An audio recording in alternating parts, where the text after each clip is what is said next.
Ginebra. Meron ng sure na big man na ilalagay sa kulang na spot sa team. At mangyayari nga ito ngayong season 50. So kilalanin ang big man na ito. At TNT may bagong addition sa team na player na dating naglaro sa Korean Basketball League. So yan ang ating mga tatalakayin. So hindi nga mauubusan ng bal ang TNT tropang 5G dahil sa kumuha muli sila ng isa pang gunner ng team o sa team. Batay sa report, Nava was signed by TNT tropang 5G as a reserve player dahil 15 nga lang raw ang allowed na player sa PBA team gallery. Sa mga hindi nakakaalam previously had a stints in the Korean Basketball League or KBL before ito pumasok sa PBA. At nang pumasok ito sa PBA, dinraft ito ng SMB bilang 12 overall pick nga po last year. So bagamat dumating sa punto noong nag-try out ito sa TNT last season, nakapag-sign naman ito sa team ng nag-draft na SMB ng 1-year deal.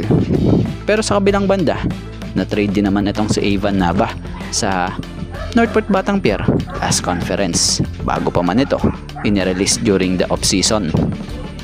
So yun, malinaw at malayang nakuha ng TNT itong si Evan Nava. Kaya lang, reserve nga lang siya.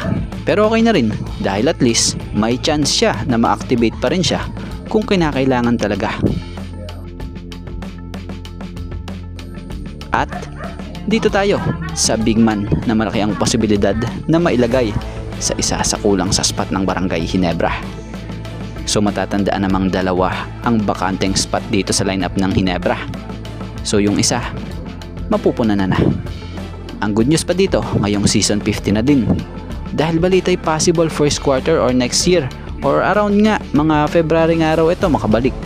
So balita'y gigil na rin itong si Isaac Go na makabalik. Na kung saan noon napabalita ito matapos bigyan ng 1-year contract extension kahit hindi pa ito nakalalaro ng Ginebra.